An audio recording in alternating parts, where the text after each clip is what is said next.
నమస్తే prime time edition కు స్వాగతం. నేను ప్రియా శర్మ. ముందుగా హెడ్లైన్స్ చూద్దాం. రా కదలిరా అంటూ పార్టీలను పిలుస్తున్నారు. చంద్రబాబుపై సీఎం జగన్ సెటైర్లు.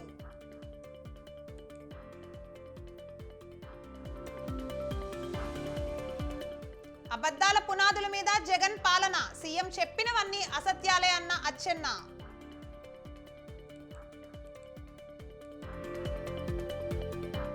కాంగ్రెస్ బీఆర్ఎస్ మధ్య మాటల యుద్ధం. ప్రియాంకను ఎవరు అడ్డుకుంటారో చూస్తామన్న టీపీసీసీ.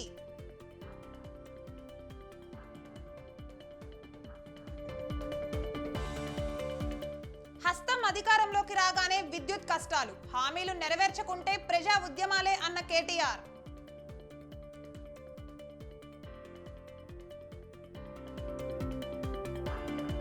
కమల కురువృద్ధుడికి భారతరత్న, అద్వానికి అత్యున్నత పురస్కారం.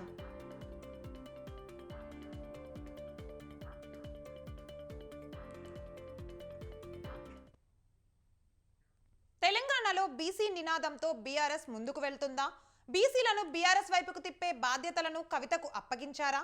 అసెంబ్లీలో పూలే విగ్రహం డిమాండ్ అందులో భాగమేనా? అసెంబ్లీ ఎన్నికల్లో బీసీలు తమకు అండగా నిలిచారని బీఆర్ఎస్ భావిస్తోందా? బీసీల ఓటు బ్యాంకును పదిలం చేసుకునే వ్యూహరచన బీఆర్ఎస్ చేస్తోందా? ఇలాంటి పలు ప్రశ్నలకు సమాధానాలు తెలియాలంటే వాచ్ ది స్టోరీ.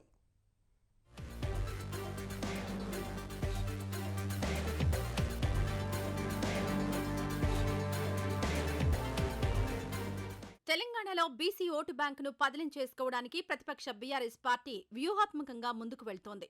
బీసీల అంశాన్ని తెరపైకి తీసుకురావడం ద్వారా ఆయా సామాజిక వర్గాలకు దగ్గర కావాలని ప్రయత్నం చేస్తున్నారు. అందులో భాగంగానే బీఆర్ఎస్ ఎమ్మెల్సీ కల్వకుంట్ల కవిత తరచూ బీసీల అంశాలపై స్పందిస్తున్నారు.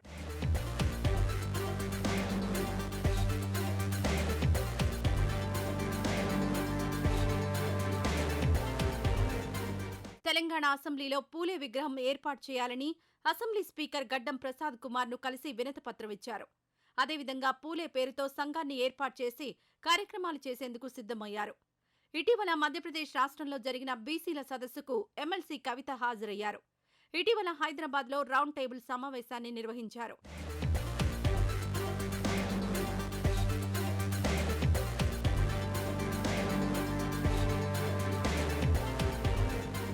ఇటీవల జరిగిన తెలంగాణ అసెంబ్లీ ఎన్నికల్లో బీఆర్ఎస్ పార్టీ ప్రతిపక్ష స్థానానికి పరిమితమైంది.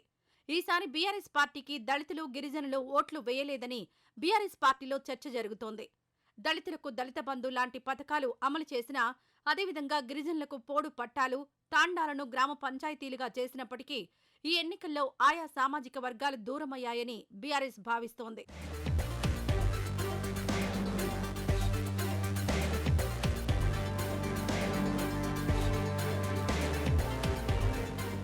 ఇటీవల జరిగిన తెలంగాణ అసెంబ్లీ ఎన్నికల ఫలితాల్లో ఎస్సీ, ఎస్టీ రిజర్వు నియోజకవర్గాల్లో బీఆర్ఎస్ పార్టీ ఓడిపోయింది. దీంతో ఎస్సీ, ఎస్టీలు తమకు దూరమయ్యారని బీఆర్ఎస్ పార్టీ భావిస్తోంది. ముఖ్యంగా తెలంగాణలో దాదాపు 50% పైగా ఉన్న బీసీలు బీఆర్ఎస్ పార్టీకి అండగా నిలిచారు. బీసీ సామాజిక వర్గాలు తమకు అండగా నిలవడం ద్వారానే 39 అసెంబ్లీ స్థానాల్లో బీఆర్ఎస్ పార్టీ గెలిచిందనే చర్చ జరుగుతోంది. దీంతో బీసీ సామాజిక వర్గాలు తమకు దూరం కాకుండా ఉండేందుకు కవిత బీసీ నినాదాన్ని ఎత్తుకున్నారనే టాక్ వినిపిస్తోంది.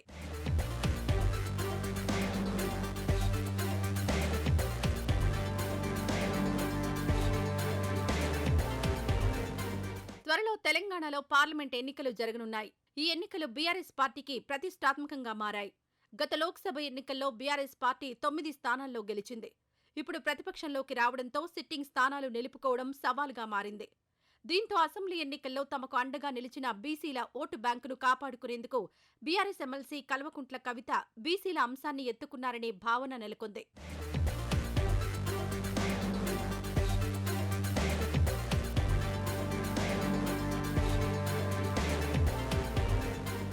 పదేళ్లు అధికారంలో ఉండి బీసీలకు బీఆర్ఎస్ పార్టీ ఏం చేయలేదని అధికార కాంగ్రెస్ పార్టీ ఆరోపణలు చేస్తోంది. ఓట్ల కోసమే కవిత బీసీల జపం చేస్తున్నారని కాంగ్రెస్ నేతలు అంటున్నారు. బీఆర్ఎస్ అధికారంలో ఉన్నప్పుడు అసెంబ్లీలో పూలే విగ్రహం ఎందుకు పెట్టలేదని కాంగ్రెస్ నేతలు బీఆర్ఎస్ పార్టీపై విమర్శలు చేస్తున్నారు. దీంతో రాబోయే పార్లమెంట్ ఎన్నికల్లో బీసీలు ఎవరికి మద్దతిస్తారు అనేది వేచి చూడాల్సిందే.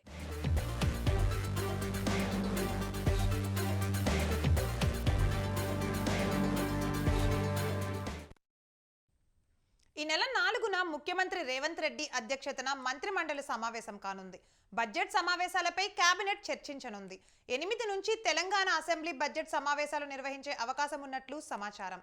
ఈ నేపథ్యంలో కేబినెట్ కీలక నిర్ణయాలు తీసుకోనుంది.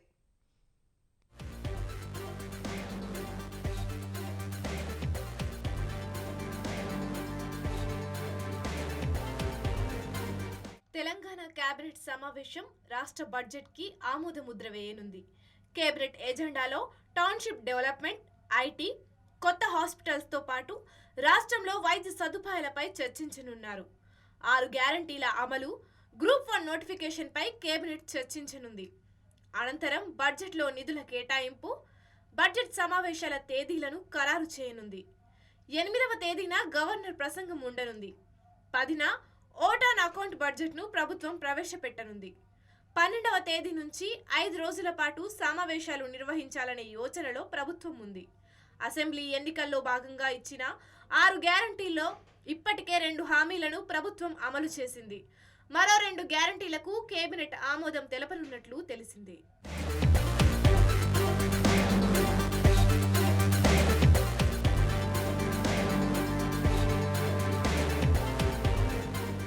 తెలంగాణలో నిధుల కేటాయింపుపై ఆసక్తి నెలకొంది.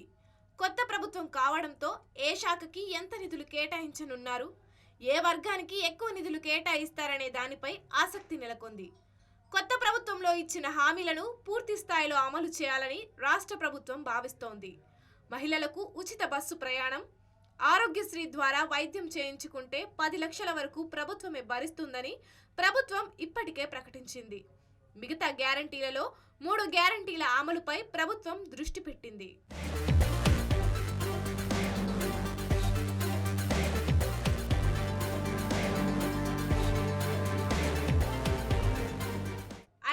రూపాయలకు గ్యాస్ సిలిండర్, 200 యూనిట్ల వరకు ఉచిత విద్యుత్, ఇందిరమ్మ ఇల్లు కట్టిస్తామని ప్రభుత్వం ఇప్పటికే ప్రకటించింది. ఈ 3 గ్యారంటీల అమలుపై ప్రభుత్వం దృష్టి పెట్టింది. 3ంటిలో 2 అమలు కోసం ఈ బడ్జెట్ సమావేశాల్లో ప్రత్యేక నిధులు కేటాయించాలని భావిస్తోంది.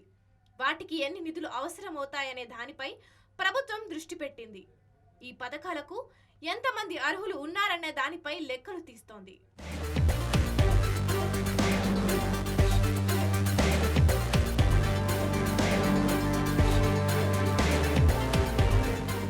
హామీల అమలుతో పాటు పరిపాలన అవసరాల కోసం నిధులు భారీగానే కేటాయించే అవకాశం ఉందని సచివాలయ వర్గంలో చర్చ జరుగుతోంది.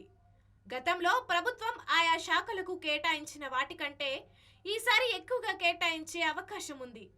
కొత్త ప్రభుత్వంలో మొదటి బడ్జెట్ సమావేశాలు కాబట్టి ఎన్ని నిధులు ఏ శాఖకు కేటాయించబోతున్నారు, వేటికి ప్రాధాన్యత ఇవ్వనున్నారు అనే దానిపై కేబినెట్ సమావేశంలో క్లారిటీ రానుంది.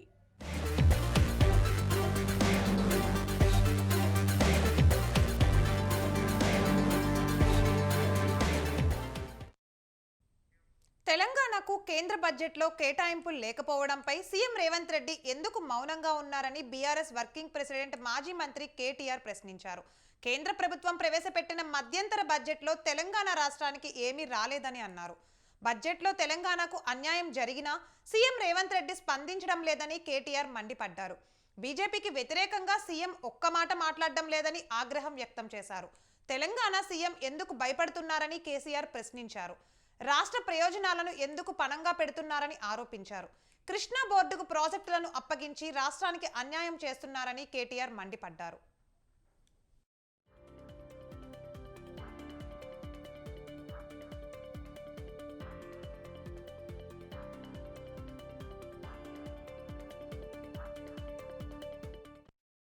కృష్ణా జలాల వ్యవహారం మళ్లీ తెరపైకి వచ్చింది. కృష్ణా నదిపై ఉన్న ఉమ్మడి ప్రాజెక్టులు కేఆర్ఎంబీకి అప్పగించడంపై బీఆర్ఎస్ భగ్గుమంటోంది. కాంగ్రెస్ టార్గెట్గా బీఆర్ఎస్ నేతలు విమర్శలు ఎక్కుపెడుతున్నారు. కృష్ణా జలాల విషయంలో తెలంగాణ ప్రయోజనాలు దెబ్బతినేలా కాంగ్రెస్ వ్యవహరించిందని బీఆర్ఎస్ అంటుంటే ప్రభుత్వం మాత్రం బీఆర్ఎస్ ఆరోపణలు తిప్పికొడుతోంది. అయితే పార్లమెంట్ ఎన్నికలు దగ్గర పడుతున్న వేళ కృష్ణా జలాల వ్యవహారం మరోసారి పొలిటికల్ హీట్ను పెంచింది.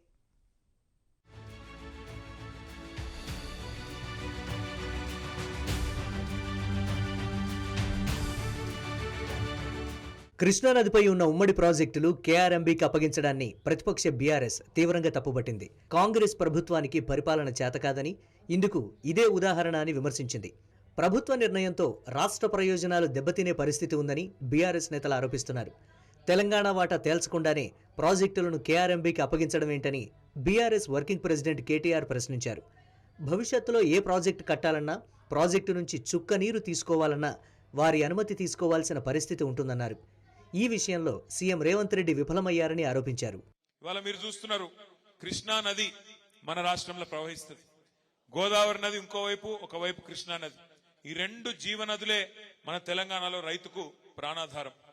అట్లాంటి కృష్ణా నదిలో ఇప్పటి వరకు గత 10 ఏళ్లలో తెలంగాణ రాష్ట్రం ఏర్పడ్డాక ఆ కృష్ణా నదిలో మా వాటా ఎంత, ఉమ్మడి ఆంధ్రప్రదేశ్ నుంచి ఏర్పడ్డ తర్వాత, అల్లగైన తర్వాత మా వాటా ఎంత అంటే వాటానేమో తేల్చలేదు. మోడీ గారు 10 ఏళ్లలో కనీసం కృష్ణా జలాల్లో తెలంగాణ హక్కు ఎంత, వాటా ఎంత అని తేల్చే టైం ఆయనకు లేదు.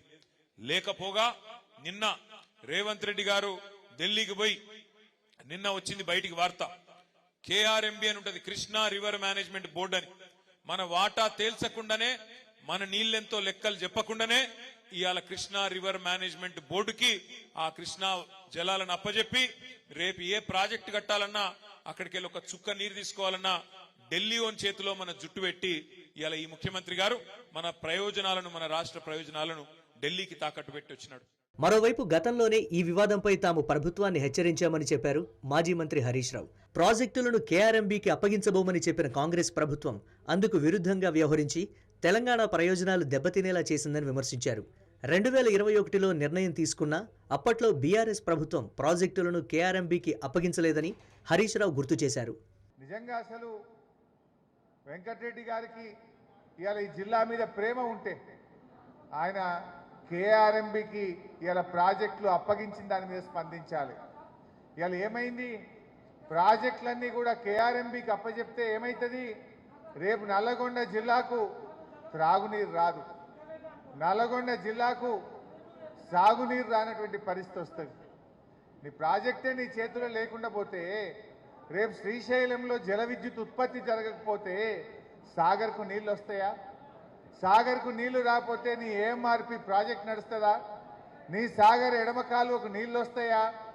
రేపు మనకు తాగునీరు దొరుకుతుందా? అసలు దాని మీద స్పందిస్తలేదు.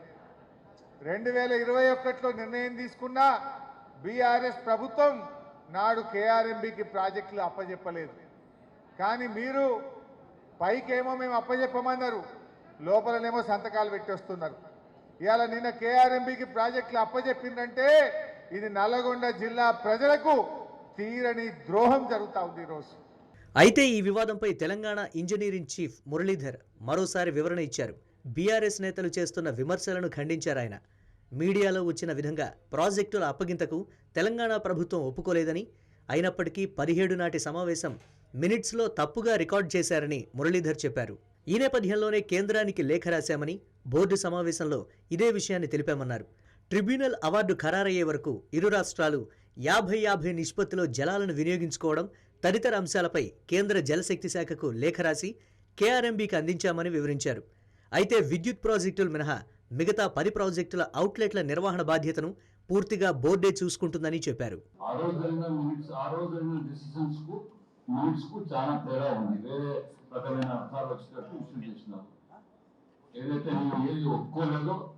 దాన్ని ఒప్పుకున్నట్టు, దానికి ఒక నిర్దిష్ట కాలం ఇచ్చినట్టు దాన్ని చెప్పడం జరిగింది. అది తప్పు, కరెక్ట్గా ఉంది. ఆ తప్పు జరిగిన దానికి మళ్ళీ మన గవర్నమెంట్ తరఫున సెక్రటరీ గారు గవర్నమెంట్ ఆఫ్ ఇండియాకు మళ్ళీ లెటర్ రాయడం జరిగింది. దాంట్లో మన కండిషన్స్ పూర్తిగా మళ్ళీ పునరుద్ధరించారు, క్లియర్గా చెప్పారు. 50-50 ప్రకారం ముందుకు పోతాము, ఆపరేషన్ ప్రోటోకాల్ ప్రకారం అయినాకనే ముందుకు పోవడం. మొత్తానికి కృష్ణా జలాల వ్యవహారంపై మరోసారి అధికార ప్రతిపక్షాల మధ్య మాటల యుద్ధం జరిగింది. పార్లమెంట్ ఎన్నికలు దగ్గర పడుతున్న వేళ ఇది మరింత ముదిరే అవకాశం కనిపిస్తోంది.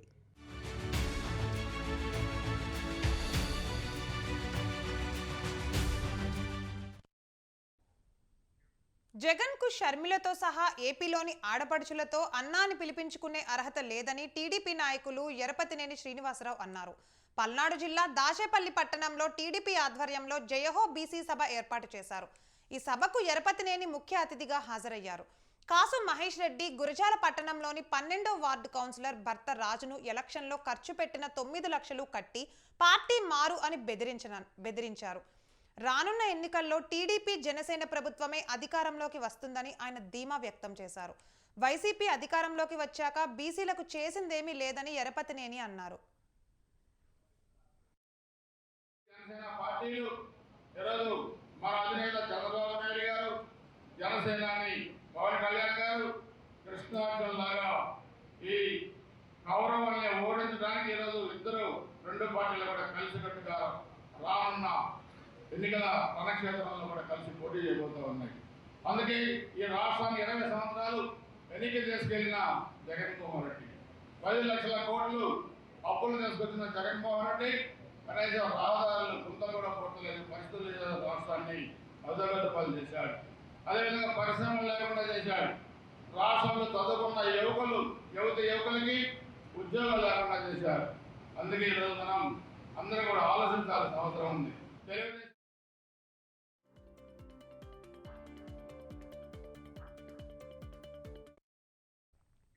సచివాలయంలో సీఎం రేవంత్ రెడ్డితో ప్రముఖ ఆర్థికవేత్త ప్రణాళికా సంఘం మాజీ ఉపాధ్యక్షుడు మాంటెంగ్ సింగ్ అహ్లువాలియా భేటీ అయ్యారు.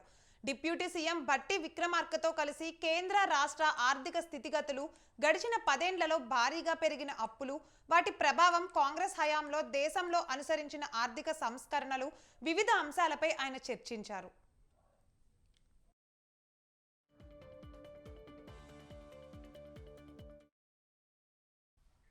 కెమెరామ్యాన్ గంగతో రాంబాబు సినిమా 12 ఏళ్ల క్రితం వచ్చినప్పటికీ నాటి రాజకీయాలకే కాదు నేటి రాజకీయాలకు కూడా అద్దం పట్టే విధంగా ఉంటుందని ప్రముఖ నిర్మాత, డిస్ట్రిబ్యూటర్ నట్టి కుమార్ చెప్పుకొచ్చారు.